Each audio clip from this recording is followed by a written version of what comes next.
What up, TNG? What the hell is all that? I think my fucking online is off. What you talking about? Mike, you don't need a grenade launcher. Yeah, but I want one. What the hell is all that? What you talking about? Mike, you don't need a grenade launcher. Yeah, but I want one. What the hell is all that? What you talking about? Mike, you don't need a grenade launcher. Yeah, but I want one. What the hell is all that? What you talking about?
Welcome, BTV.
course, I know drug trafficking, a lot of it's done on foot.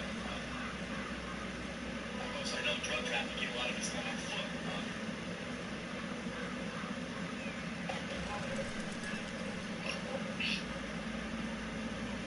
No, this is what happened. Okay, the boat got invited to an Illuminati party, right? Only one of us was no. So I walk in the party, and then all of a sudden, Marky Wahlberg from the Funky Bunch is there too. I said, motherfucker, I thought only one of us would go. And then an autograph cameo comes out, and he says, no, dude, you got your bill straight. So we're sitting there, and all of a sudden he starts looking at my hairline. He starts cutting. He said, you gotta shave this part of your hair. I said, dude, I'm already fucking losing my hair. He said, but I'll shave that part, and you shave that part. And then all of a sudden he says, yo, you wanna do some movies with me? And I was like, yeah, I wanna do some movies. You know, I'm a fucking big fan. And you started several movies. Boogie Nights, The Fighter, Ted, Daddy's Home, Two Guns, Pain Game, all these motherfucking movies. And Robert De Niro comes up to me. He says, yo, Paulie, let me just put my finger in your asshole. And I said, well, bro, only if you give me $200 million. And he said, I got you. So he said, he gave me $200 million. De Niro and Pacino and fucking Joe Pesci put their finger in my asshole. I get escorted to leave, and the rest is history. The one dude made fucking 20 movies in a row, millions of dollars, and I got left by myself. One of those dudes is named Mark Wahlberg. One of those dudes is named Mark Wahlberg from AKA motherfucking Punky. One of those dudes is named Mark Wahlberg from AKA motherfucking Punky Bunch. And another one is named motherfucking Pauly Shore. And that's my story. And after this, I don't know what's gonna happen. I'm sure once this airs, all these people are gonna come after me, and I'm gonna wind up with Joe Rogan over at the mothership in Texas. I need to get a Uber. I'm fucking wasted right now. Anyway, you call me an Uber out of here, please, or a Lyft or something. You can't call me an Uber, please. Huh? What about my wife? Call my wife. Have my wife pick me up. Please just come on, help me out my seat, motherfucker. Shit. Don't fucking touch me, you fucking punk. Motherfucker, I'll kill you. I said, don't motherfucking touch me, bitch. Back the fuck.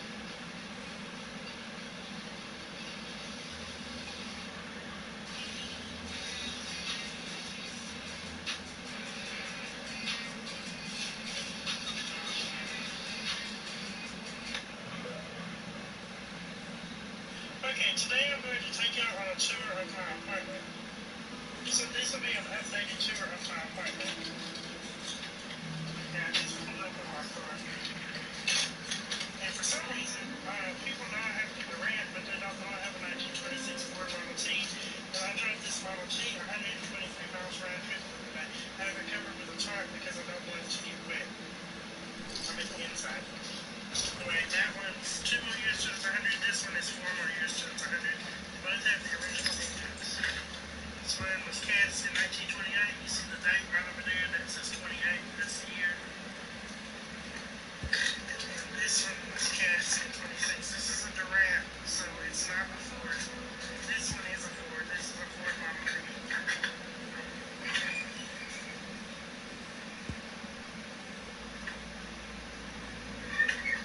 Let's go to my apartment. So this whole house was built in 1915. It's a Sears mail-ordered house. So they shipped it by train, each piece that was numbered, and the person that bought it assembled it. I live up these stairs. The floors are now separate, and I rent from the people who happen to be my biological grandparents, so they live downstairs. Anyway, so the floors are separate. That's why I'm having to climb these stairs right here. And of course, I would have that doorway. Let's unlock this door.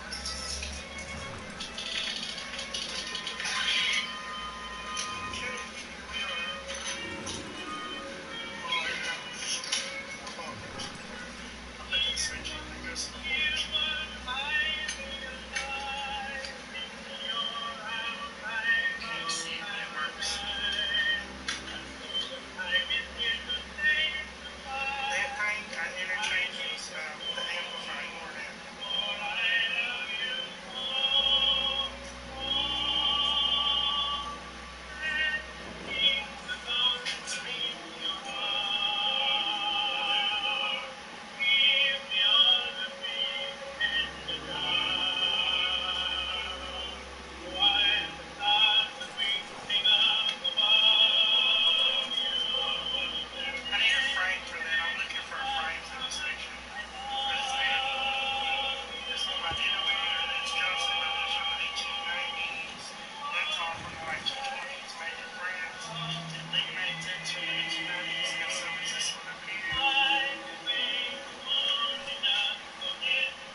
Every time you go pay your utilities, you are compounding the national debt. Do you realise that? I don't think you realise that. You think you're kind of laughing at me, think, oh, this guy's a nut. No. Yeah, you must understand, brother. You must understand. Every time you think, oh, this guy's a nut. No.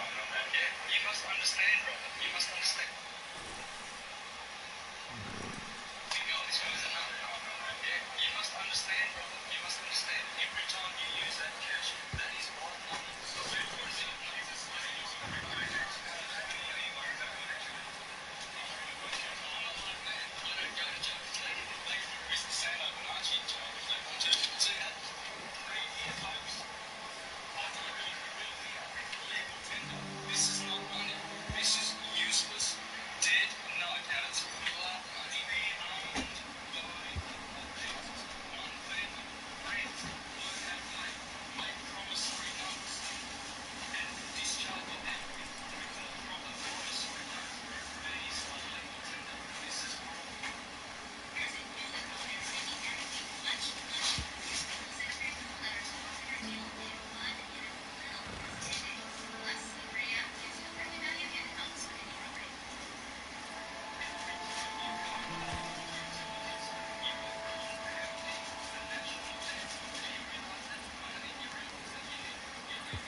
fuck? And you know how campfires, like we kind of give off like a glare? Yeah.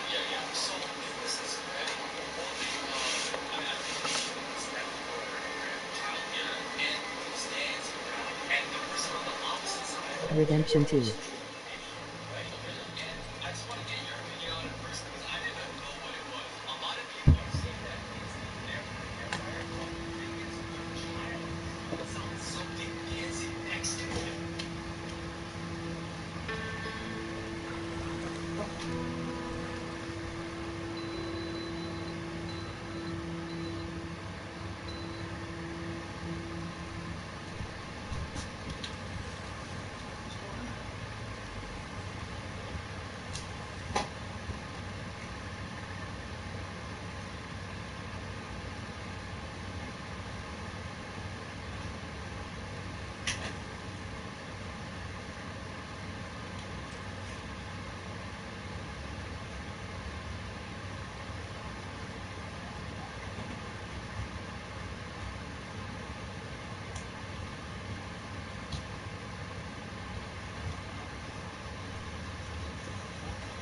So I get a text. The motherfucker's died, and then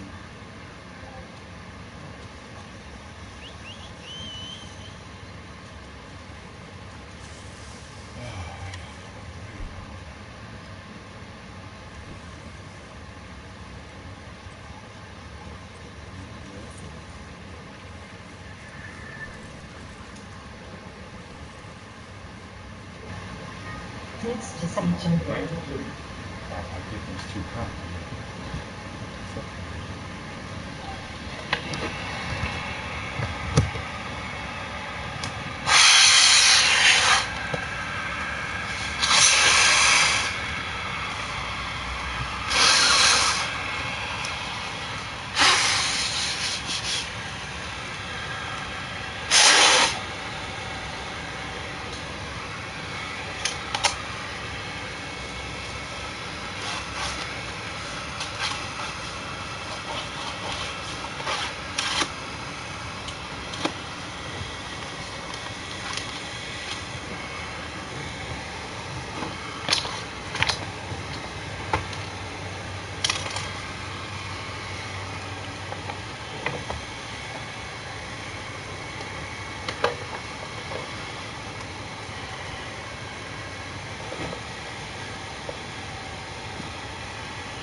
How's this motherfucker?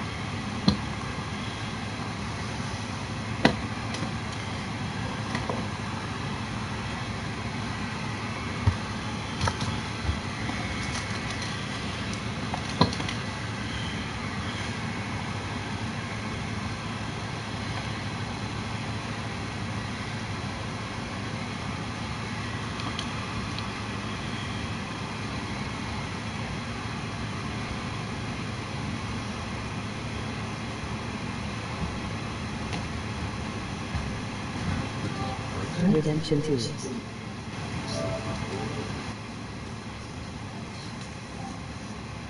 AC like Freon right now or something.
Tab at the store.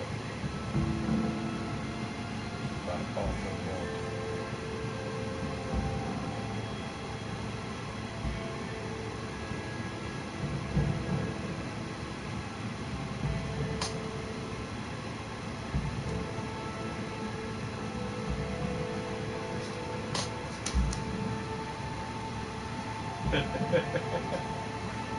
Got this tape on recording, that's funny.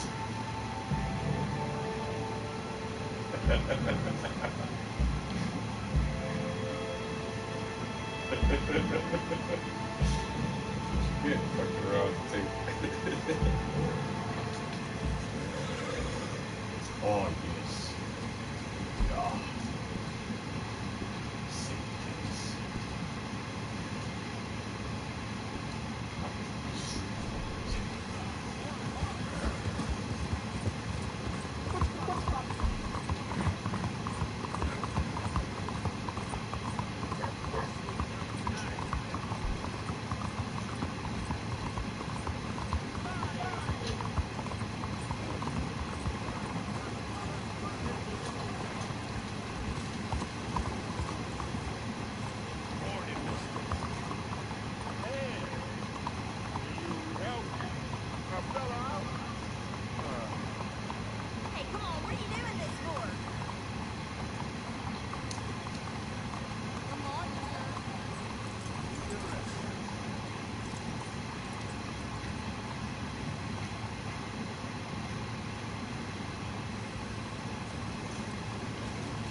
know you got some money. Get yourself some real food, huh? Listen, you have to take this. That's real kind. I lost my money playing poker. I know where a good game is. Above the gunsmith. Real. Above the gunsmith, huh? Oh, keep that in mind.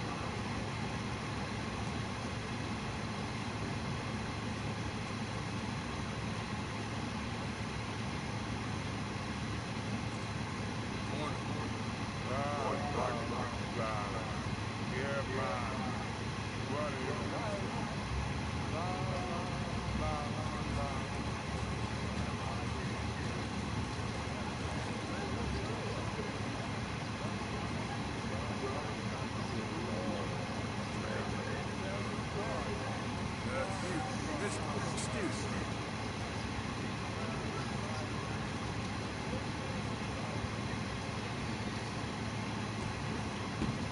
Good to have you back in the shop, sir. Now, let me have a look.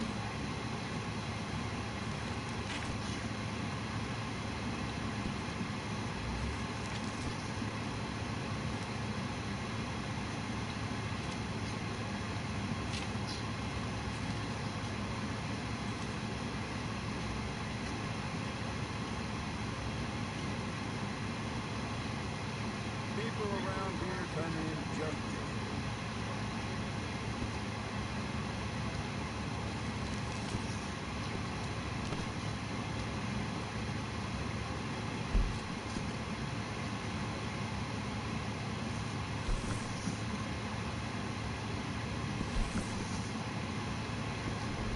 No problem at all.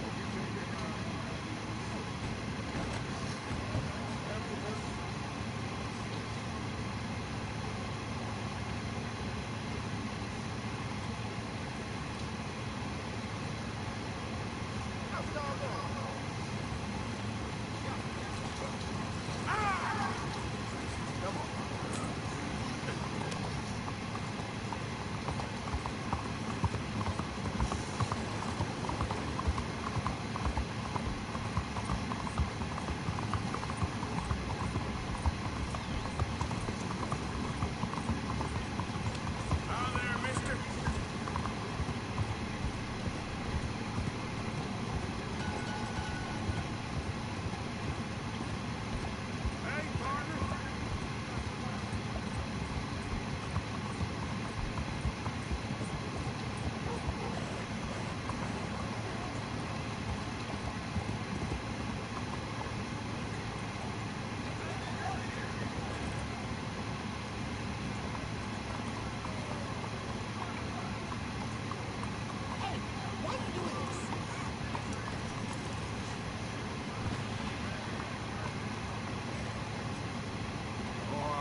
So,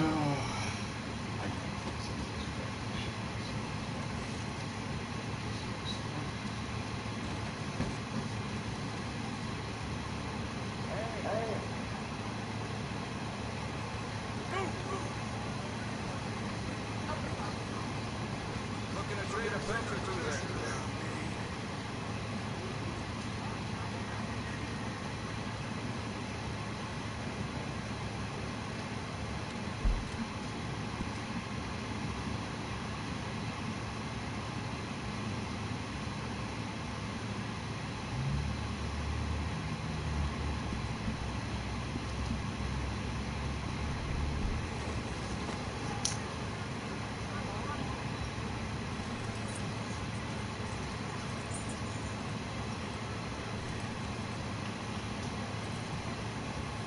hello?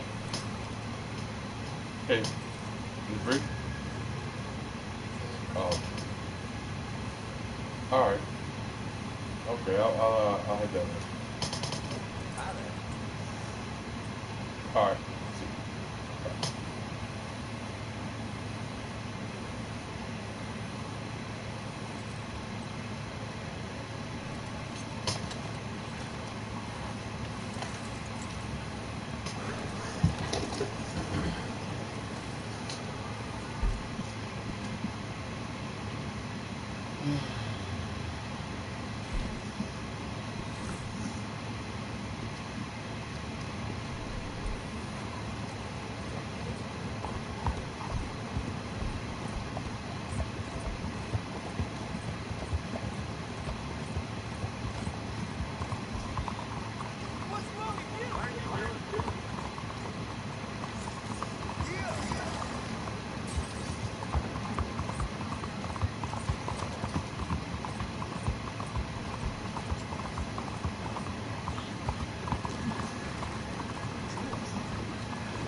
Just a moment, please.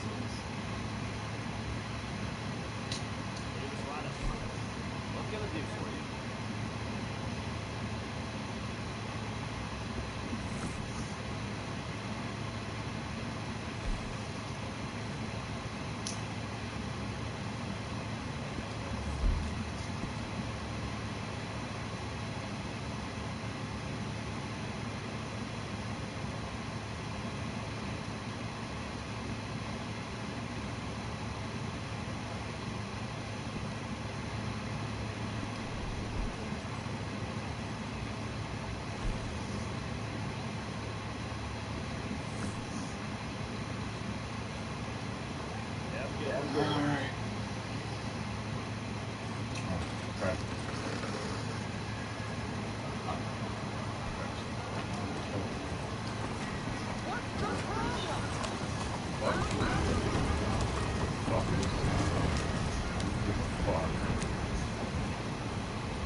Hey, friend.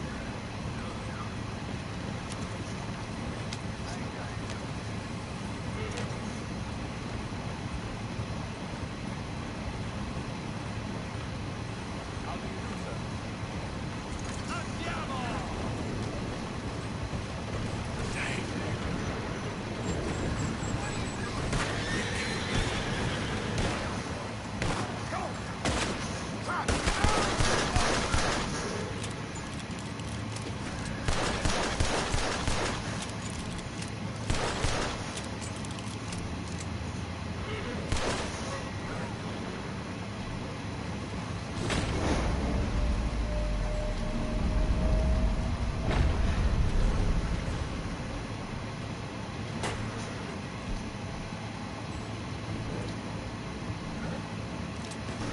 Yep.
Motherfuckers.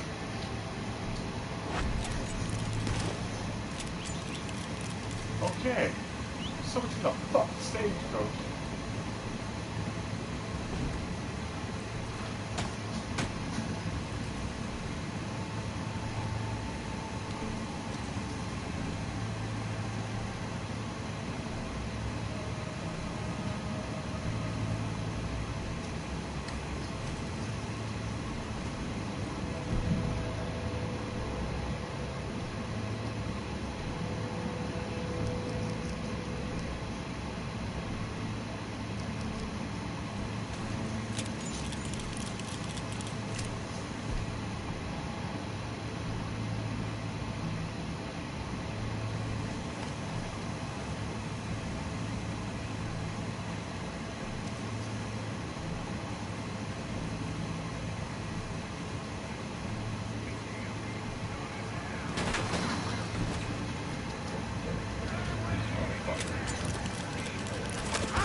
What the fuck?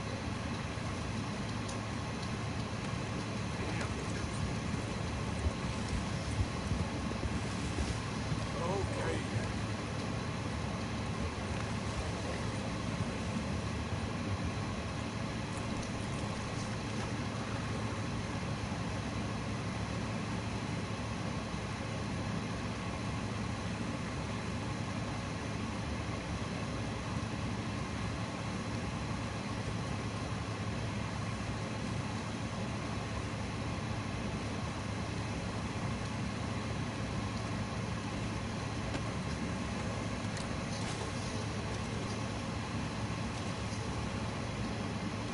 Spend it in your own, boys.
What the fuck is going on with this kid, bro?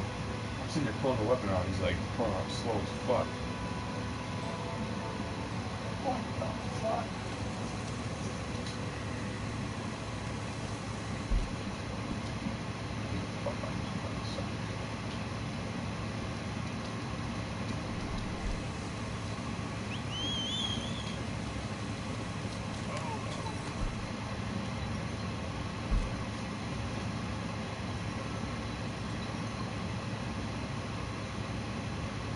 Oh. Yeah, yeah.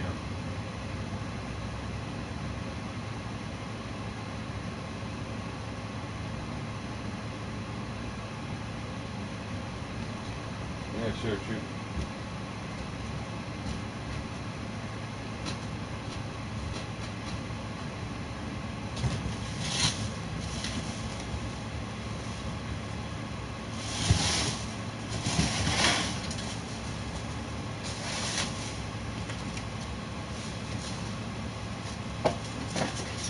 Yeah, sure, go ahead. Whenever, don't worry.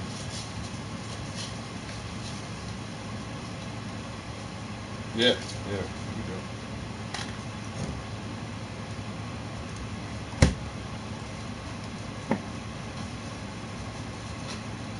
Loud and clear.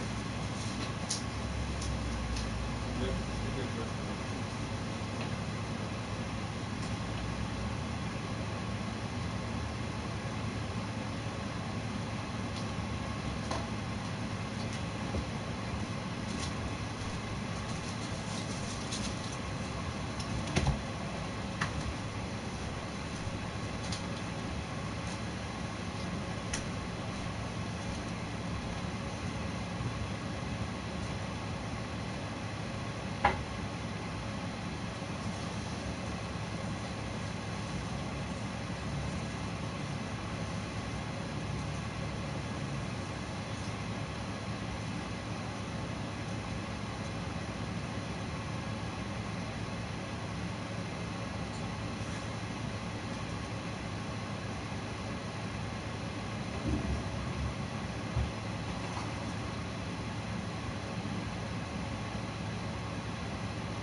Hey, can I get a sandwich? Let me get a large, man. Roti. Yeah, just onions, jalapenos. Yeah, give me onions and no jalapenos. No onions? Oh, fuck it, fuck it. You got jalapenos? Give me a bunch of jalapenos right there. Yeah, a bunch of jalapenos, fuck it. Roast beef, jalapenos. Yeah, 12 of them. Yeah. Yeah.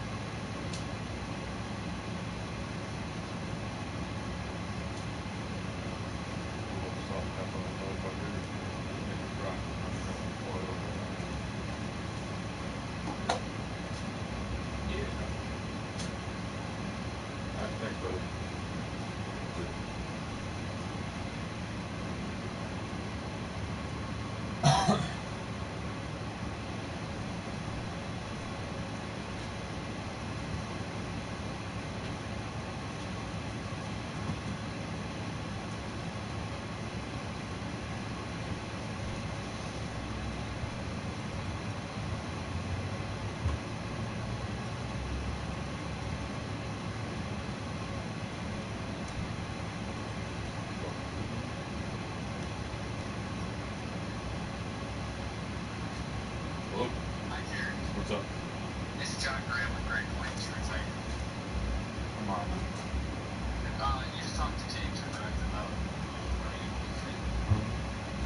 I want to establish like the trust. You know what I mean? Set up whole life insurance. So you want to establish the trust, and then the insurance policy would pay out to that trust. Right. Okay, so that's 2 steps, and you said full life. Yeah. Like how you basically like take loans. You know, don't have to pay them back. Like a trick from the fucking. For that to happen, you have to build up the cash value of the policy. Yeah. There's also ways to like actually file for different loans. I just seen this guy. He filed for a loan. He got it in 5 days. He got a $30,000 loan.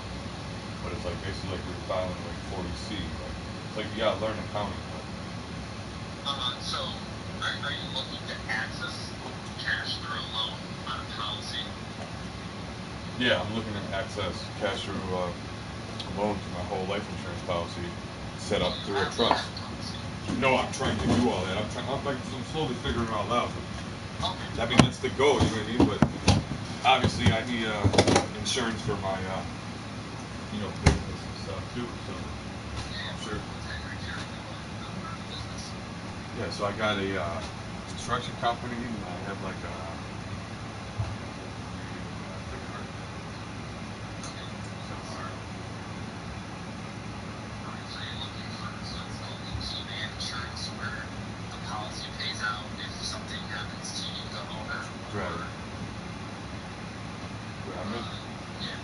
I'm gonna set it all up through LSD and all that. Okay, absolutely. So I'll just run you a quote on some good policies. You can run a quote for me when you get your last name. Hold on, yeah. Like I said, if you guys could help me do this stuff, like real tech savvy, but it's just killing me not having anyone else's help doing this. So if you guys can help me like pull it over,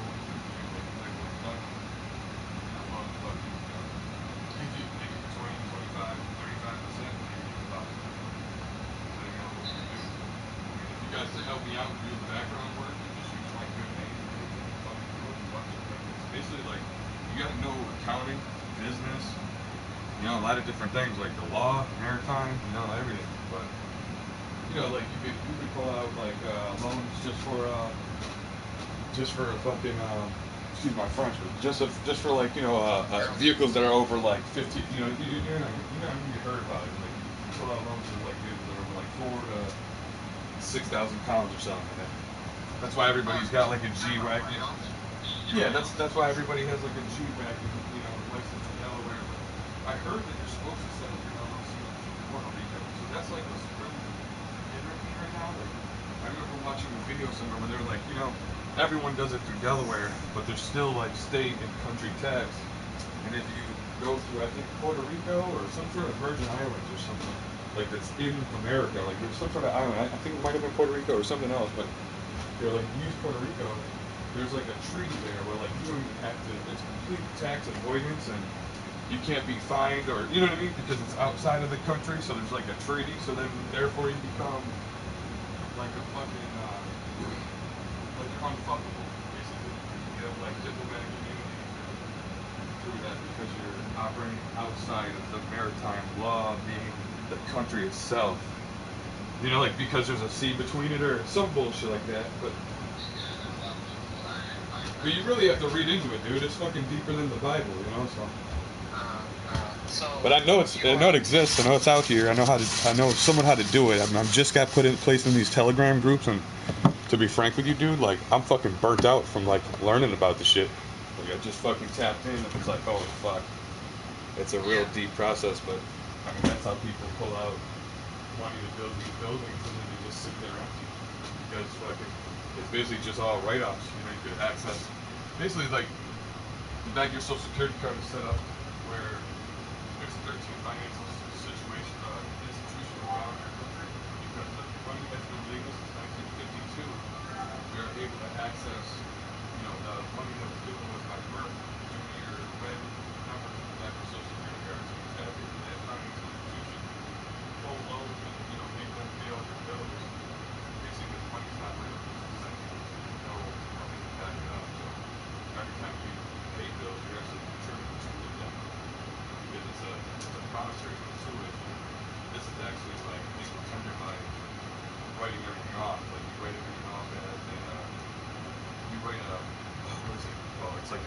W-2 or whatever, you know, like a promissory note, you literally write them up a promissory note. Because what we're doing is we're trying to use legal tender that isn't even backed by anything. So that it contributes to the debt. But if you write up, like learn how to write up promissory notes, you know, and a lot of your bills can be actually cashed through banks or through your bank. So you literally deposit your bills into the bank and basically force the government to pay for it.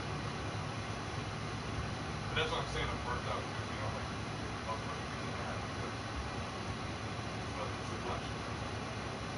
Especially when you're doing it by yourself, it's hard to just tap into that shit. Like I said, this guy just learned how to pull 30,000 in 5 days, you know, so now I guess there's a cool down process for that loan itself. He's got to wait 3 to 6 to 9 months or something like that for it to reset. But there's plenty of other different loans for various things that, like I said, you tap into. You don't even have to pay for that. It's like 0% APR. All of it. Basically, you could pull loans out using, you know, your actual whole life insurance policy, and those are loans that you never have to pay back, and your money actually resets. It keeps resetting. You know, you're writing it off, so it's resetting your money. You're accessing this, like, you know, it's like actually, I'm basically like $100 like roughly per person. I think that's due to like how valuable a person's body is on the market itself, in body parts. It's real weird, man. When you get into it. I mean, it sounds weird. But yeah, man, get back to me, like, whatever we can do, however we can do it. I need to definitely get different insurances. I got big jobs coming up for, like, I got to get EPA certified for painting. I got a bunch of big contracts coming in to, like, rebuild buildings and paint buildings. So I mean, if you guys could help me out with insurance like that too, let's just establish a good, you know, good working order. What the fuck? I'm gonna call this discourse. That's beautiful.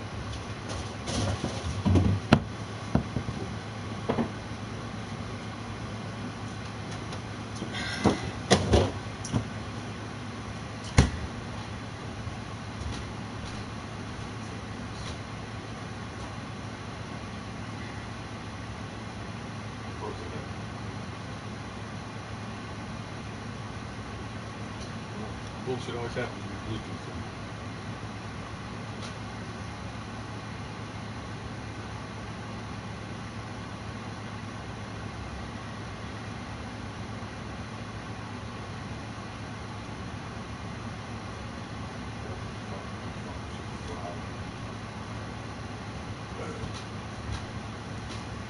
Come on, boy, let's go.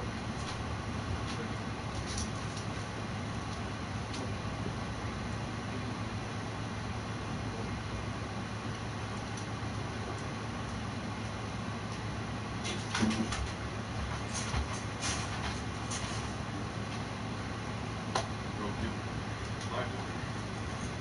Clock started expiring. I'll let you decide for your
fucking A, you know what I'm saying? Fucking A, you know? Hey, Herb, what the fuck are you doing today, huh? You're fucking hanging out or what you doing, eh?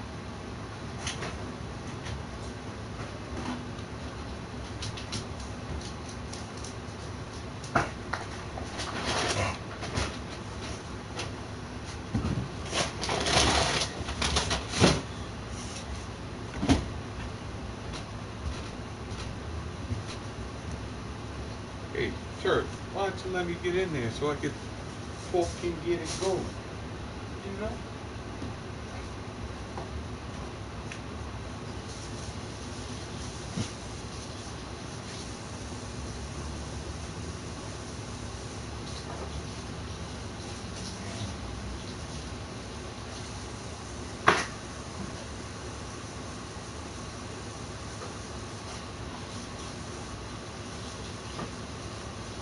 Yo, get the fuck out of here. Wacky little devil.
Hello?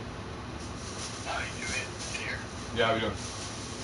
Hey, how you doing? My name's Jacob. I'm with Fidelity Elevated. You had requested more information, and one of us reached out to you from our swimming studio regarding the IUL, Injection First Play. Yeah. Yeah, how you doing today? I'm alright. That's awesome. Well, I have a record on here, Kate. My name is Jacob James. I'm reaching out to you to qualify for whether you're interested in blood. It says that you're out there in Delaware, is that correct? I'm actually in New York. I just didn't see a place to list it. What's that? I'm in New York. Oh, you're in New York. Okay. I had Delaware listed as the state. There wasn't a New York option, so I didn't know what to put. Oh, that makes sense. I got you. Well, I can definitely help you out even though New York is not going to be too far of an issue. Um, so, before we go too far, do you have any insurance currently in place, or what had prompted your response to the request? Well, I'm getting more busier with my business. I'm trying to take it to the next level and get all legitimized and everything. I'm starting to Okay. learn how to access my like whole life insurance policy and like pull loans. I'm kind of just looking for help doing everything, you know. Yeah, absolutely. I can definitely help you with that. Did you have any sort of policy in place, or how much have you looked into these policies and how they work? Basically, I'm still just starting out fresh. I just have a DBA, you know. I didn't even pull my EIN yet. I'm just Oh, gotcha. starting Brand everything new. from scratch. Yeah, but I've always dealt in like cash and everything my entire life, so I never had to deal with it. I would make about $100 grand in 5 months and just fucking relax, you know. No, that makes sense. That makes sense. So what kind of, how much kind of research have you done into policies like this? And did you have any particular questions about it or anything? Well, Did you have any sort of questions into this? How much yeah. research did Yeah. you Hold do on. into these? Hold on a second. Just hold on one more. Yeah, I know like a lot of people will set up their business in an LLC through like Delaware, but I've heard of using actually Puerto Rico or even like another island. I forgot that's outside of our country for the actual LLC. I forgot what it was, whether it's a Virgin Islands or Yeah, I think whatever the hell it is. Virgin Islands. Well, The other one, I'm drawing a blank it's on because there's no tax. territory. Yeah, there's like no tax. I think it's because it's outside the country walls. It's in the ocean, which is like maritime law and all that. Yeah, that's correct. Yeah, I've heard of people doing that for sure. It's not a bad way to do it. So you get a 0% APR for your loans, and then it's completely taxed, like delinquent. Like there's no like city, state tax or anything like that. Because I guess it's like within a certain territory or whatever, where like you're immune to any type of tax. It's like it's a tax-free country or state or whatever you call it. Yeah, that makes sense. So how did you want a policy like this to work for you? Well, I want to be able to pull. With an IUL? Yeah, I want to be able to pull, my loans, and there's a lot of things I want to do, man. I want to be able to get a vehicle, businesses going. I wouldn't mind getting a house or, somewhere to live. But I'm kind of just tapping into everything. Like I'm learning how to like take abandoned buildings and homes, and it's a lot to take in. Like usually when I take in a subject, I take the entire thing in. So I start in the intros, but I'm starting in the intros like in everything. So car, building, home, like property, So I'm just dibbling and dabbling in it. But I mean, this stuff is more extravagant than the Bible itself. It's like a lot of reading, and it's really accounting. To be honest with you. You really got to be into like accounting and be able to file like a 40C in order to even know this shit. Excuse my French, but obviously. No, you're good. But I should have stayed with Latin, accounting, business, and I wouldn't have mind learning a little Hebrew because I just want to know what the fuck they're saying half the time. Oh yeah, all the lingo. I don't even understand half of it myself sometimes. I swear. Yeah, Latin is like the main ancient dialect from like everything, but like the Hebrew Jews, they're really in on it as well. So there's a lot of Hebrew involved in a lot of Hebrew, a lot of Latin, not so much Greek, but a lot of Hebrew, Latin, right. The financial world. Okay, so Especially Latin. however we could, get started, or you guys could like help me along the way. I would obviously be, filled with gratitude and be able to help you out and work out. We could work out some sort of deal or whatever just for you helping me along the way of any of this stuff. You know what I mean? Obviously, if I have no money set aside and I'm pulling all this stuff out, like I'm willing to, help you guys however I can. Because I mean, this is shit that I wouldn't normally have unless I did have help. You know what I mean? I can't. Basically, I can't do it by myself. It's a little too hard. It's a little too much. You really need teams and boards in place to really fucking push your shit to the next level. Like, fuck, you'll be 90 years old by the time you figure out everything, Yeah, that's true. Well, I definitely have people that I can get in touch with too. That guys that we know, not in our direct team, but people that we're close with and work closely that are like mortgage people, and we got financial advisors as well. I'm just the insurance agent, so yeah, of course. I mean, obviously, I can give recommendations and help with stuff like that, but I'm limited by my skills and practice. Well, help how me. much I can help you with the financial. Just help me. side of things. Yeah, help me learn. Help me learn the whole IUL. Like, just help me learn the IUL. How I pull loans, how I set up the trust, how I use my S corp to basically, manage my other companies and shit as well. I mean, if you could fucking give me that, that's fucking 1/3 of the bullshit. And like I said, I could operate under my corporation, and help you as well. So it's like, it's like the old term, like you can't get water from a dry well, like squeaky wheel gets the grease. I mean, if you could help me fucking make money where I wouldn't have it in that avenue any other ways, what the fuck, man? I mean, all we could do in this day and age is get up and get some money, really. So, I mean, yeah, that's the truth. That's the truth. Let's just fucking take it serious. All relations are established on loyalty and trust, and it's like, what the fuck? I mean, obviously, I'm going to be operating, you know, like as an accountant over my account, and you know, if you guys could help me with the lingo and the contracting of it, like I'm fucking willing to work out whatever. Like you guys name your price, you know what I mean? Let's fucking make this happen, you know. Whether it's a 50-50 split or what, let's fucking get it, you know. Independent brokerage. Yeah, of course. Basically, in terms of the insurance part, I work for you for free. So anything that you would do is direct through the carrier in terms of pricing. Right, of course. That, which means my services are available to you. I got you, yeah. My price is free, so there you go. Right. But I can help you with the application. I can help you run through how it all works. And then obviously, the policy. Can you help me learn that? Like how we were stating before, like whether it's Virgin Islands or Puerto Rico. I mean, when I set this up, I obviously want to set this up the optimal way. Like it's all about how you set it up. So it's like you have to set it up the first time the best way. That's why I've been so hesitant in growing from a DBA to even pulling my EIN from my DBA. I haven't even started to get into my LLC, my S corp, my trust, and everything else. So. Yeah, we find that can be done better when it comes to a insurance policy. That's actually not going to matter so much. They don't actually allow that. They require you to list like your home address, which is different than doing it like a corporation or the LLC or something, which you can do through different states. When it comes to life insurance, the laws are pretty much regulated the same across all states and U.S. territories. So basically, I got licensed in Florida, and then I can get my license in any other state, including Puerto Rico, Guam, and the Virgin Islands, simply because I got my original license in Florida. Every state recognizes it because insurance laws and regulations are the same. So it's not actually really going to matter too much where we are. The only difficulty is they do require that unless you have properties outside of New York, they would require us to file it in New York. And all that means really is simply that insurance in New York is regulated a little bit different, but it's not going to affect you tax-wise or anything like that because these aren't susceptible to those rules anyway. Right, I know, it's all the only thing that it's going to affect is what carriers we can go through and the underwriting guidelines specific to that state. Being in New York, really what that means is we have very limited options, especially doing it like working with me as a broker.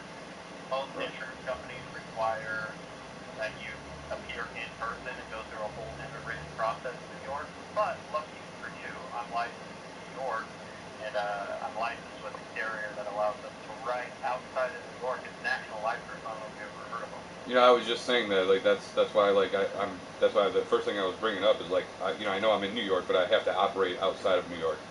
That's why, like, I've learned, like, if I were to pull any loans out or anything, I mean, I'm literally using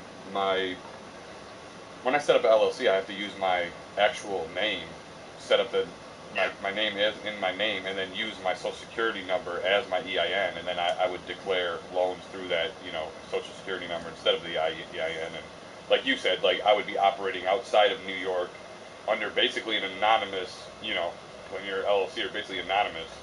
So like I would sell like sell your trust basically from you to your corporation, and you operate under your corporation. Therefore, you could do a lot more. Like no one's going to approve a loan with a residential address. That's what I've learned. Like you have to use it, you know, something that's real. You know, even if it's a fake building outside of the country, you got to use something that's a real, like building or whatever. You know, like I said, but I'm learning all this slowly. Like it's real weird, but it's like you got to make up a bunch of bullshit to basically do this stuff. You know. Yeah, absolutely. Well, I mean, the good news, though, is that it's not really going to affect us too much as it pertains to an IUL, like where you set it up or anything like that. Oh, okay. That's what I was trying Now, to how do I, explain. like, what I really like to know is, like, I feel like the first step would be, like, you know how you can, like, how we were talking about, the whole thing is completely tax avoidance, tax write-off, as far as, like the vehicles that are, you know, four to, I forget what it is, 15,000 or 8,000, whatever it is, but, I mean, you can completely get these vehicles for free, write these off, you know, and then even use them, you know, for business. And therefore, if you're using it for business, especially 100% business, it's completely, you know, you know, you can write the entire thing off. And then when you actually apply for the title and to purchase the vehicle, you're trying to use a what is it called? It's like an anointed title. I forgot. Or allocated title. You need the allocated title is what it is. But it's like when you buy a home, you buy allocated title, allocated deed. So you're requesting a whole nother deed where it's like you actually own the property. The trust owns the property, but you know you're not even on the trust. Meanwhile, you're running the entire trust. You know, as the accountant of the trust through your basically set up through your name. It's real weird, but I mean I figured the fucking shit out. It just it's like a lot of shit where you really need a lot of people to fucking press this stuff. It's insane. That's the truth. Well, let me walk you through real quick how the IUL works specifically and how people use it to help their business and stuff like that, and where EIN numbers and all that stuff come into play, because it's not as bad as you think, and it's a little bit less involved in all the stuff you're talking about than I think you are imagining as well. What I mean by that is life insurance. I'm just trying to do it the right way the first time, That's all. I'm just trying to set this up and do everything the right way the first time, so I don't have to, redo like the entire LLC or S corp or trust or anything like that. You know what I mean? So. Yeah, absolutely. With the IUL specifically, though, it's a life insurance policy, so it is tied to the life of an individual, so everything's going to be individualized. Yeah. The only time that a trust or LLC would come in is when you're basically naming a trust, if you want to do the beneficiary. Right. Exactly. So at the time of application, in most cases, they just ask that an individual is named it, but then you can literally go in and change it pretty much the next day. Like I can log into my account right now and change my beneficiaries on my IUL today, and then I can change it back tomorrow. Like that requires nothing. Right. So what most people do is they get the application in, they get a policy put in place, they name like their wife or kids or something as the beneficiaries. Right. And then once the policy is put into effect, they go and set up a trust and establish that, or the trust, you can dictate that the trust will be used, whatever money goes into it, to fund the LLC and all that stuff. But here's the thing, you don't need any of that set up to start the IUL, because again, you can't tie IUL actually into a business or connected to a business. This is life insurance tied to your name. So here's how people use it for their business. You're making my dick hard, dude. And like I'm talking about no homo, but you're making my dick hard right now. You know what I'm saying? For real. Like this is like it's the key to life. This is like playing the Monopoly system for what it's worth. Right. It's just an acronym for like. But it's just like, oh, dude, this is it, bro. Like I'm fucking tired of this fucking bullshit. My whole life I've been waiting to turn 18. I've been waiting to turn 21. I've researched this when I was younger, where it's like I had to wait till I was 30 in order to pull specific loans and everything. Have access to that, as well. So, like now that I'm fucking, here we are, like years later, I never had the freedom, because of grandparents, and now I got the freedom and everything. So I'm like, oh, dude, you fucking make me so happy right now, bro. I can't even, express it to you, Seriously. Oh yeah, fuck, you have no idea.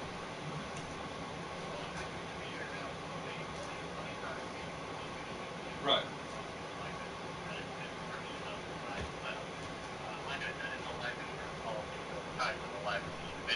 It is the hardest coverage to actually get approved. So the qualifications are based off health, rates are based off of your age, and I will walk you through how all that works and how that dictates what the cost is, how we structure the policy, every detail of it I got covered. The IUL is provided for primary services. So services is the permanent life insurance, the life insurance. So you get approved once, your family protected, or you set the trust as the beneficiary whenever you pass away, whatever the base amount, death amount is, would pay into your beneficiary, whether that's a trust or an individual. Let's say you get approved for $200,000 in coverage, that $200,000 goes directly into your trust or your beneficiary. But the second thing that the IUL has is living benefits. So this is what people use for their policy stuff. So most policies only pay out when you die, that's the death benefit. The IUL has living benefits. Right, living access trust. to cash value built up while you're alive. Right. Start your business, your car, and all that. So there's more benefits to it, and regardless of to the carrier that gives us approval. And being in New York, we're really down to one, essentially. But I love it. I love NLG. I work very closely with them. They write really, really good IUL. And I walk into stuff like that. But the first concept of kind of like, okay, Right. Exactly. much like 401k, you make those 12 monthly contributions, and they add up to a big lump sum over time, right? Mm-hmm. Yeah, and the kicker to that is compounding interest. So that's the first core feature to the IUL. You make that 6 to 8% annually, year on year.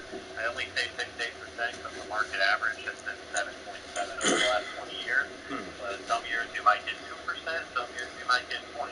And like I said, there's so many like yearly loans that we have access to that a lot of people just don't even recognize or even like know that they exist. Like, what's that? I said, I know there's like yearly loans as well, like every year for like just different things. Like there's always something new coming up or popping up, and you know, like you said, like as if you don't have access to this stuff, you know, like you can't even take advantage of it. Yeah, that's absolutely true. So, I'll walk you through what kind of options and loan options there are and stuff like that. When it comes to like the IUL, you build the cash value through those monthly contributions.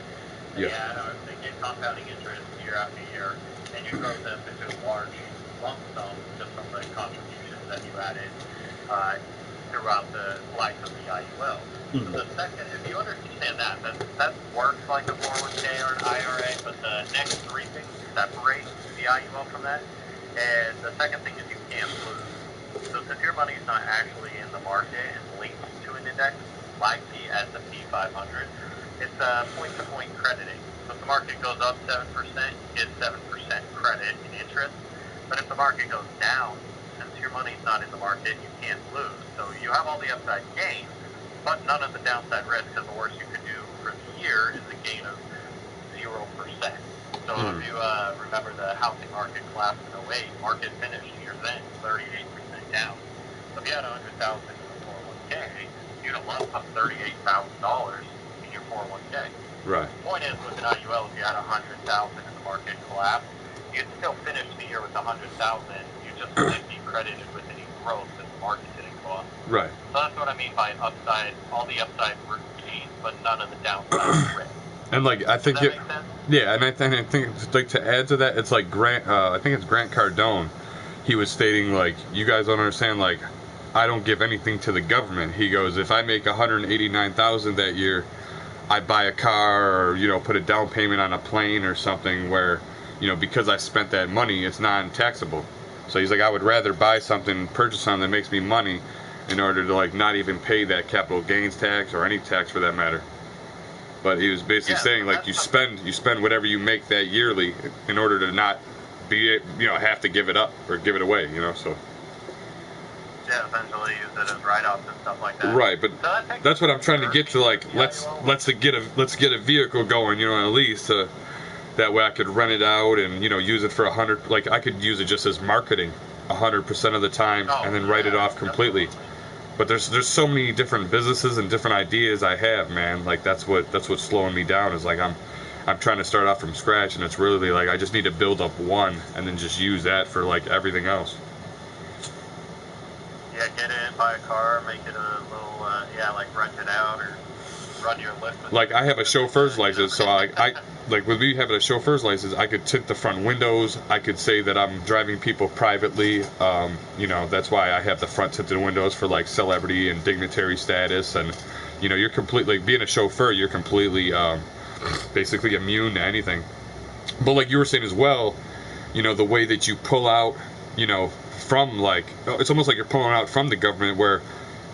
There's a way to like to declare your sovereignty and everything where you can't even be arrested, you know, because you're like a man and all that. Have you heard of that as well, you know? I have. So it's like, you know, you could basically beat any court proceedings and stuff due to that nature. There are certain stipulations with that. Yeah, some people get in trouble because they don't. Oh, of course, yeah, of course. But, yeah, of course. It's crazy how much there is of the availability to take advantage of those things for sure. When it comes to like Grant Cardone talking about not paying and stuff like that, that comes to the third feature of the IUL, which is the no tax. Right. We get a lot of call-ins on this, so there's no tax on the accumulation or the gains, and no tax when you go to access your money. Mm-hmm. The secret to that is the IUL considered insurance and not an investment. So IRS tax code 72B that defines the IUL. So rather, I don't mean to cut you off. So rather than go through the entire process, I mean, we are both kind of aware of like the entire process, but like what, like give me the first 3 steps. Like give me something that I could physically do myself. Like, you know, I'm sure it's probably like pull an EIN through my DBA. I'm pretty sure the DBA works basically as the same as the LLC. But I mean, I have a business DBA set up right now. I know that there's a way to pull a LLC for free. So I mean, I could establish, like, you know, walk me through how I would take my name, you know, use that as a corporation, file it under Puerto Rico. Like I said, use the you know, the way to get a vehicle. Like I think you listed like through Maryland.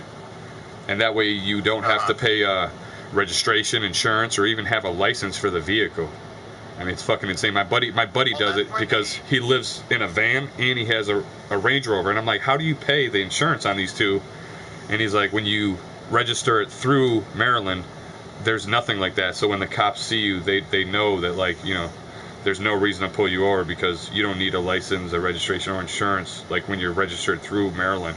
So that's why everyone will have a G-Wagon registered through, you know, through Maryland, because one, the vehicle is the proper weight and everything to pull that loan for that like business type of vehicle, you know, and because it's registered through Maryland, you're basically riding around for free. All you're paying for is gas. I mean, and if you pull these loans out, I mean, these are all free loans, like you said, where you don't even have to pay the money back. It just keeps reaccumulating every year.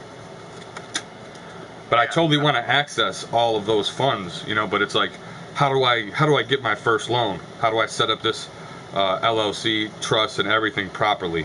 You know, like physically give me the steps, and I will go through everything, you know, through all the steps.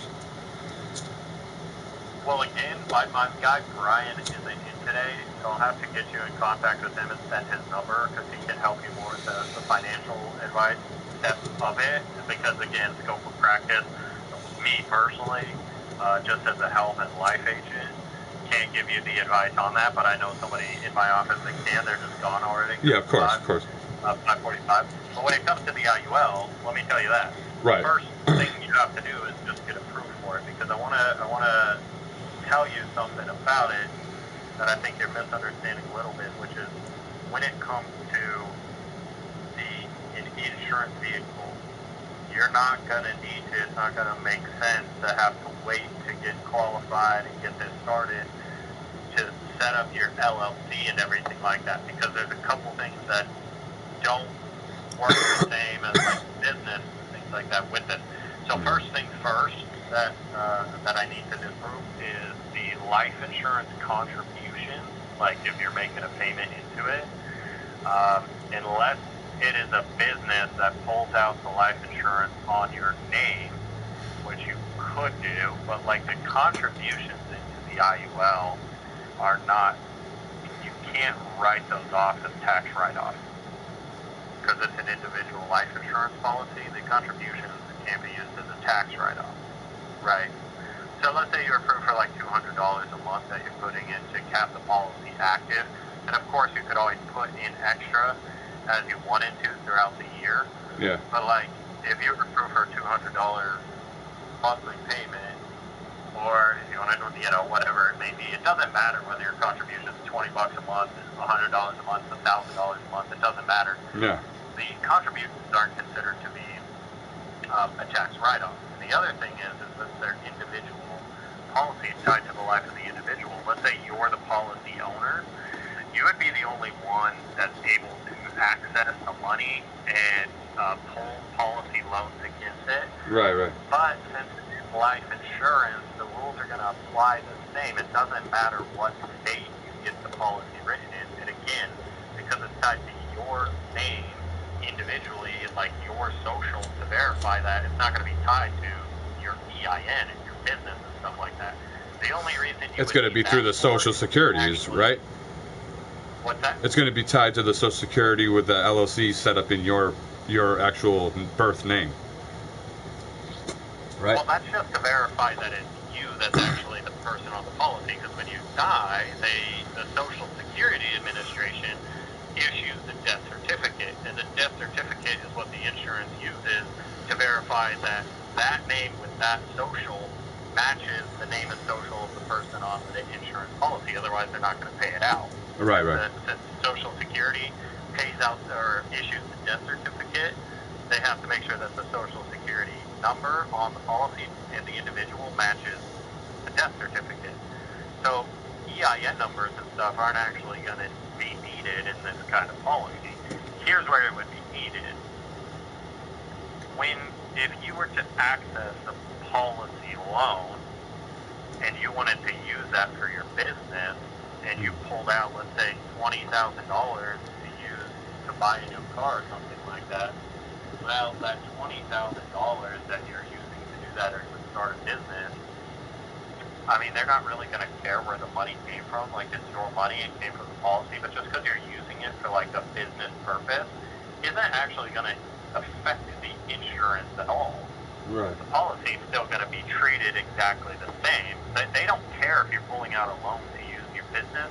They don't care if you're pulling out a loan to just go have a weekend trip. Yeah, because like I said, like this guy pulled out a $30,000 in 5 days, and he was saying that, like, I mean, there's actually ways to pull out. I just seen a video where there's ways to get up to at least 150, 200, to even up to 300,000 with some of these banks, like Wells Fargo. I think it's like a guaranteed 300,000 if you set it up and pull it correctly with all of the correct information. Yeah, you can't. Like, you're guaranteed the 300,000 no matter what. You just have to pull it and set it up correctly. The IUL specifically is going to just be based on how much cash value accumulation you have. So think about it this way. Let's say we were paying $1,000 a month in a premium, and then we added in an extra $10,000 in cash at the end of the year in a lump sum coverage. That essentially is like $20,000 that is in the cash value. Right. I know that, but how would I access funds to even be able to do that? Like, how do I pull loans to access those funds to even start to do that? You know what I mean? Well, it's your money. Because there's a way to do it free. You just put in a policy loan request. You just file a policy loan request. I would even help you with that. Yeah, that's exactly what I'm talking about. Like, that's what's fucking me up. Where you just file the request for how much money you want to access from the cash value. If you have that amount available to you, they'll let you pull out the policy loans, and then that's exactly what I'm doing, dude. One piece of paper. You don't need an approval. Right. So, like, how do I? Right. So how do I find out exactly how much is in my policy, and then, you know, basically go from there? Like, how, you know, I mean, you could technically probably pull out $1 million or $2 million, really. I mean, you could pull out probably whatever, I would imagine, from it. No, because you can't borrow from the death benefit. You can only borrow from what you contributed into it, like a 401k. But there's no way to pull out loans? Like I said, this guy got a loan with nothing. So, like, if you could pull out loans of $30K, I mean, that's not a problem, putting money in there with a loan that you basically pulled from nothing. You know what I mean? That's what I'm trying to access the hard assets. In order to access it. It's different, like... Because, like you said, there is a way to do it for free. There is a way to do it with completely nothing, you know? You're talking about putting the money into it, but there's a whole other way how to do it completely for free. Like, with just, like, pulling hard loans from your insurance policy, your living insurance policy, you know? That's what I'm talking about, like, you know, using nothing and being able to access everything, you know, like loans for that, for, you know, like I don't know if you have to set up an actual business proposal, you know, for, like, you know, a vehicle and business and what you're going to do with the money, but that's what I'm having trouble figuring out. But I know there's a way to set up an EIN for free, like, you know, set everything for free, like LLCs, EINs, and everything for free, and then pull those loans for free. That, but the insurance agencies aren't banks, so there's no way to access a policy loan from your life insurance. Now, I'm just trying to. I'm talking about how you basically set yourself up as a bank. You know what I mean? you're setting your real name and LLC up, like, so you can use your life insurance policy like you are the bank. You're your own creditor. Yeah, you are, but you're misunderstanding where I'm coming from, which is you actually have to have the funding backing your bank, if that makes sense. So, let's say, like I said, you make those contributions. Let's say I got your first $1 million. So how do I get access to that? How do I get access to money to even have it in there to do that? Well, that is however you wanted to pay for that. I mean, these are basically self-funded policies that grow the cash value over time, just like a 401k. Right. So like what I've learned is like you're supposed to basically file this and use like promissory notes. So like write off a promissory note. You know, basically like I was talking about before. Like if you pay debt off, it becomes debt.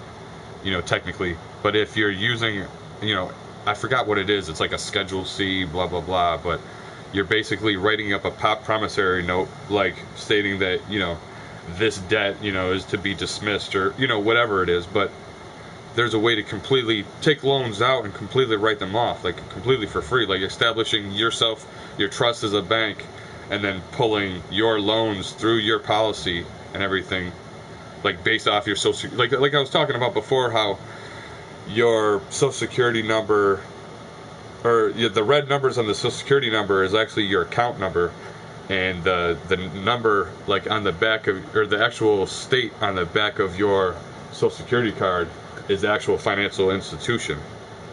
So like I have H, so you would look up like which one of the 13 financial institutions in America have H, you know, and then it would be like whatever, Delaware or whatever state it is, and then you would look up my number, you know, like 177673339, and then it would actually state you like, you know, oh, this policy, insurance policy holds, you know, how, like I said, I think it's roughly every American has an average of 100 million. So you're basically pulling loans from that policy through the trust, because like I said, money hasn't been real since 1952. Debt is fake. So like in order to use, like in order to pay for debt, you're using tender that's not even legal tender, even though it says legal tender and promissory note. The money hasn't been backed since 1952 by our financial institution. Like we don't have basically hard assets of gold bullion to back our currency. So that's why the economy is the way it is. And the actual debt that they're saying, you know, the 300 trillion or whatever zillion, gazillion or whatever it is by now, that's actually from people paying off the debts and using this policy as well through pulling out, you know, loans and stuff like that. So it's like, it's just like an accumulation of how much how many debts are being paid, as well as like how much debt is being accumulated through pulling money out from like this, like I said, a living trust life insurance policy. So I'm trying to establish myself as my own financial institution and take over the policy as an accountant to pull out these loans in order to access stuff like that. Like I know what you're talking about, and like about paying into it like even more. So then you would always have that asset there to pull loans from that every year. But there's a way to pull out all sorts of loans and stuff to be able to fill that up in order to do that. So there's a step before that of what you're talking about, where I could access these loans by having my own financial institution as my corporation under my birth name, you know, and my social. But with how strictly regulated insurance is, that's not something, they don't allow you to finance payments for the policy. They don't allow that at all. So what you're talking about, that makes sense for like somebody, a business or things like that, or establishing different sorts of trusts and stuff like that. But when it comes to an insurance policy, because of how strictly regulated they are, and the fact that, you know, they're with the tax-free benefits, like the money is growing tax-free, the payouts are tax-free, you can access the loans tax-free if you wanted to. But since they're attached to the life of the individual and how strictly regulated they are, like the way that it works is you can't get a life insurance policy and access policies or access loans from it before that money has been put into it. And they won't allow you to pull out loans to I mean, you could try it. I'm not going to say anything. but they don't allow you. They'll even ask us on the application, do you plan to use any sort of financial arrangements, or do you plan to pull out loans to pay for the premiums on the policy? Do you plan to finance this policy in any sort of way? Like, basically, how it works since it's individual policies, and it's, like I said, it's so strictly regulated, is they go, this is how much we're going to offer you based off your age and health, and how much you can afford to pay. Like, let's say it's $1,000 a month. That's great. You want to pay $1,000, you can pay $1,000 into it. You can do that.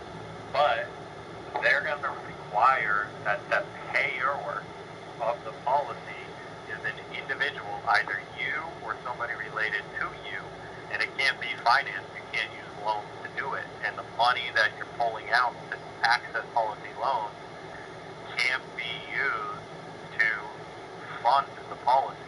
They're going to require an actual payor, like you and your bank account, to fund the policy. From there, whatever we do with the money, once it grows and we have access to it, we have free reign over. You can pull out from the policy tax-free and use it to start the business. Then you can use that money, you can use that business for all your write-offs and stuff, and you're not required to put the money back into the IUL. You're not required to pay taxes on that money you pulled out. So am I? But the money is only acceptable if you put it in. I just have a question. So I have a. So I'm just having trouble, like, wondering how I would access, like, grants and business loans to be able to fund that. You know what I mean? There's got to be, like, startup grants and loans, that I, like you said, like, be able to take out these loans to even fund something like that, or whatever, like, however it needs to be done. I know there's ways to do it, like I said, completely, like, with nothing, so it's like I'm just trying to figure out how do you do it with absolutely nothing, rather than just financing it monthly, like you're saying, through the payments. There's ways to like either gather loans or grants or whatever it is. There's supposed to be a way to pull out these loans in order to even fund something like that. Like, I don't see how I'm going to be able to fund, like, pulling out from that, and you said it's grossing and it's keeping its amount even if you do pull from it. But, like, there's ways to access, like I said, there's got to be, like, first-time business loans, first-time auto loans. I mean, there's all sorts of stuff that I'm just having trouble understanding how to finance, like myself, like how to get access to that. It's not, because everything else you said was business and loans and startups and things like this. This is just a life insurance. It's meant to be protection on your name for your beneficiary. So if something happens to you, your beneficiaries have that. The rest of it's all just a bonus, right? The access and stuff like that. But they don't treat it as a business. They don't treat it as a startup. They don't care how you're using the money. That's up to you. But its main basis is an insurance policy to protect your loved ones. So they have to treat it like that. So you can't go in and say, well, I want to start this up because I'm planning to use it for tax-free business stuff and write-offs. I'm looking to do a loan. I mean, you could always, here's how you could do it, is get approved for a policy, let's say $100, $200 a month, and pay into that policy every single month from your own account, which is how they would require it to be funded. Now, you can put extra contributions in later to grow the cash faster. Let's say you want to get $20,000 in that first year to allow it to get that interest. Now, if you were able to pull out a business loan or something like that, or a business startup and stuff from a bank and go make a loan and then put that money in there, that's fine. That's up to you. What I'm telling you, though, is you're not going to be able to go to a bank and say, I'm trying to pull out a loan to start a IUL. They're not going to do that. There's not startup loans for that. There's not grants and stuff for life insurance. Right, so I would have to request it for, like, like basically set it up and pull it like it is a business or a vehicle or whatever, like, and then use that money for that. What's that? Like, so I would have to basically, like, request, like how you were saying, like a first-time startup loan for a business, vehicle or whatever, but actually use that, like, basically set it up where, like, almost like I'm using that, like, I want a loan to buy that vehicle in order to charge people to rent that vehicle or use it for marketing. I'm basically, like, taking that vehicle and, like, charging myself, paying myself off or whatever, like, so I'm getting paid the money, but you know what I mean? Like I'm being paid the money, but to myself basically, and then, you know, the use that money to be able to put into that policy. Like I'm taking a business loan in order to make the business money, in order to put it into the policy, in order to draw from it. I mean, you could do that, yeah, because again, like you want to be your own bank, you want to do that. And That's what I'm saying. ways, like you said, grants and loans, but everything that you're talking about, you're going to be required to pay back to somebody, and you're going to need to get approval for it. If you go to Wells Fargo and try to pull out $300,000, they're going to write it in their contract, right? They have the money to back that $300,000. Right. They're willing to offer it to you, but they're doing it on their terms. Right, if you right. want something done on your terms, if you want to be your own bank, well then what's backing it, right? Right. You're asking somebody else to back it, and then anytime somebody's backing something, there has to be already funding for it. That's why it's a loan. They already have the $300,000. So with an IUL, you want to be your own bank, but where does the funding come from? The funding comes from the payments that you paid into it, essentially, right? And it grows from the interest you earn in the policy. So that's how it grows. So if you put on, if you got 20% interest next year, if the market had a big boom, you would put $20,000 into the policy and payments in cash.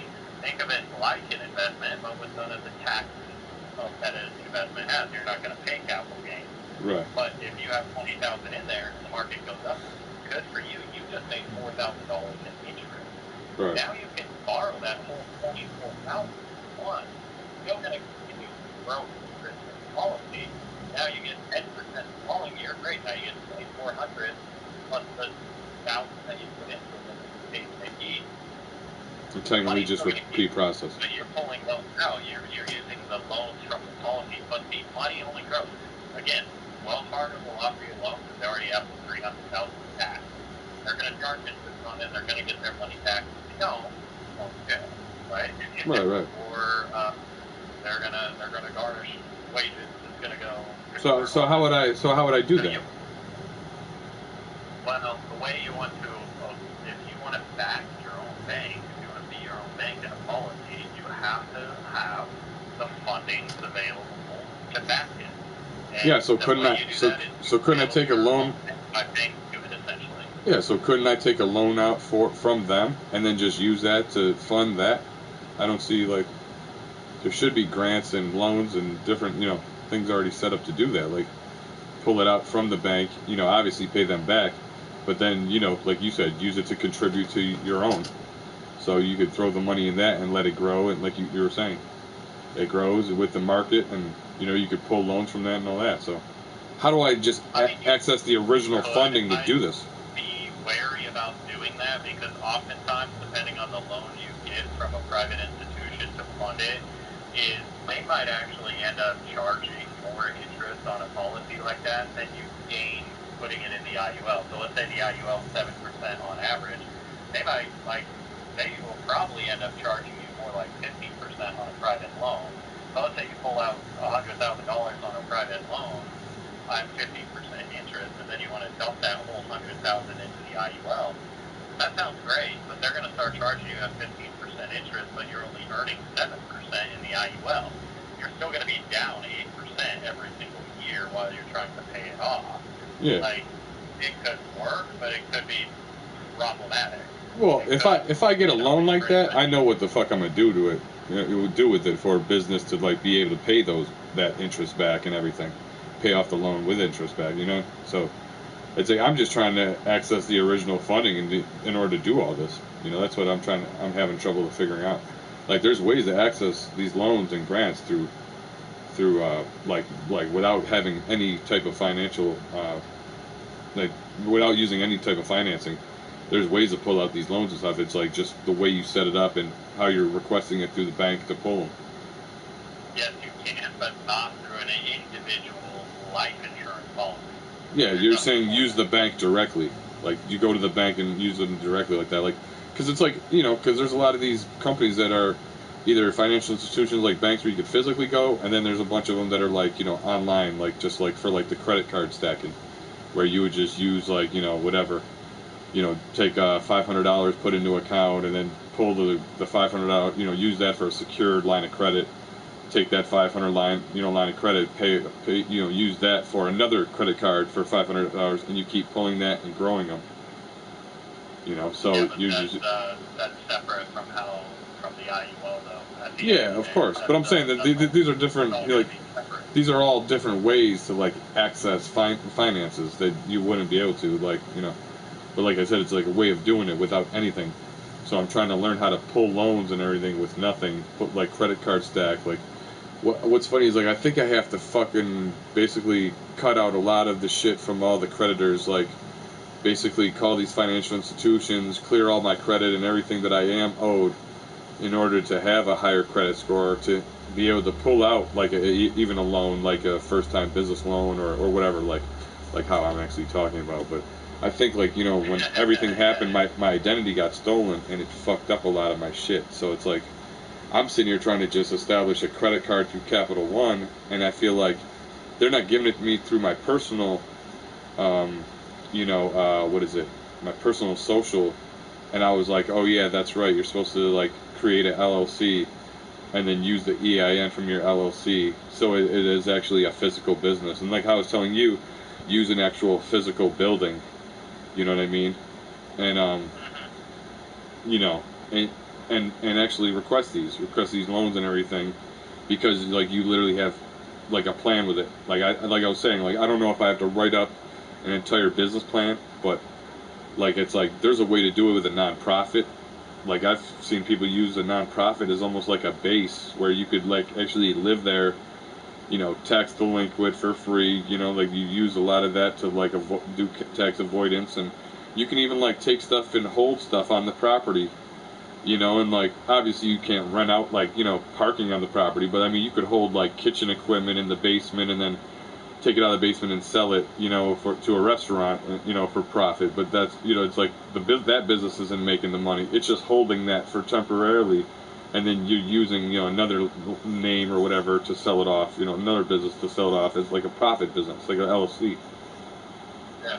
But I mean, there's even ways to pull like abandoned buildings and houses where. This is why I'm so burnt out. Like I use a lot of that stuff myself. There's a way to get in order to get like there's a church on the street. I don't know. I gotta look it up on Zillow, see who the owner is and all that. But there's a way where you could go to a bank, like a financial institution. You request like a $200,000 loan, like or whatever, however much the property is valued at, like a mortgage. And they write up the loan like a denial letter, basically saying that you're not approved for that. And they send it to the actual house, stating that you haven't been, provided a loan for that. But in turn, they're actually declaring you the owner. So then you use proof of you pulling that loan as a proof of your ownership. Like, this is all legal. It sounds crazy as fuck, but it's legal. And then you use the proof of ownership to actually, you could either take grants out for that property, rebuild that property, like I said, build it up and use it as your own. Because it's a non-profit, you don't have to pay any rent or anything. You're complete tax avoidance and tax delinquent. And the thing about it is, like, you could use it, like I said, for your own gain, your own like possession, and whatever you want to do with it. Declare it as a non-profit. And even if you go down to the city lawyers, the lawyers of the city, and ask them, like, hey, is there a mortgage on this property? Like, say you do this to a random property you don't really care about, you don't want to use anyways, you could actually pull a mortgage off of a property just due to their value of the property, and just use that mortgage to fund another venture, like to buy another property or whatever, to get it even quicker than even going through the process of doing all that. So it's like, that's where my mind is just fried, you know what I'm saying?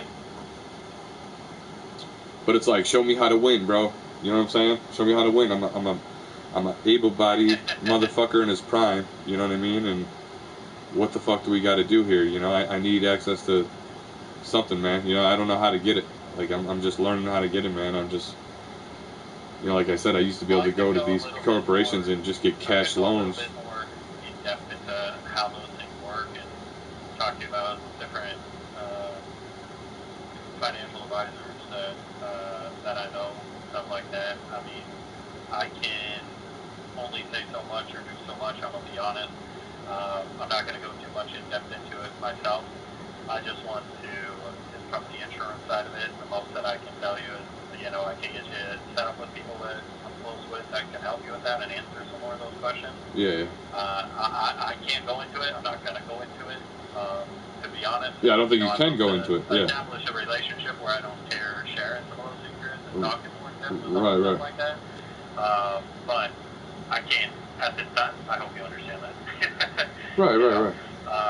But when it comes to, like I said, the life insurance portion of it, I mean, the insurance is highly regulated, but it's a lot more simple than you think, which is just, if you wanted to get a policy and have access to it to grow, you're going to have to set it up on your name. It's going to be attached to your life, and you're going to have to pay for it with your money. Like that, it could be $100 a month. It could be $200 a month. Like, that doesn't matter. It just gains you access to the vehicle. But you would have to fund that with your money. You'd have to pay into it with your money. How you put extra money into it is going to be a completely different story. Like, wherever you get that fund from, you can do all that. But when it comes to setting up LLCs, setting up EINs, and using different states like Puerto Rico and stuff like that, none of that applies to the IUL. The IUL is just based on your medical history for your approval, based on your life. It's only as good as long as you are alive. So how do we do this, and how do I register and start this up? Like, I mean, I could help you with a full application and put it in, but with NLG, it's going to take about 2 weeks or so. We just fill let's out go, the dude. application. Let's go. Let's see if we're even qualified. It takes about Let's go right now. an hour to do the full You didn't, like, application. dude, you didn't have to talk me into this, bro. You know what I'm saying? You had me when my dick got hard. You know what I'm saying? That was it. I was like, okay, yeah, fucking sign me up, bro. Let's fucking. What the fuck am I doing, bro? I'm about to go dig a hole somewhere and live like fucking Fred Flintstone. Like, let's fucking go, bro. You know what I'm saying? That's the way to do it. I'm gonna turn my live stream off right now. See if it makes sense. Listen to me. I'm gonna turn my live stream off right now because obviously we're gonna go over personal information.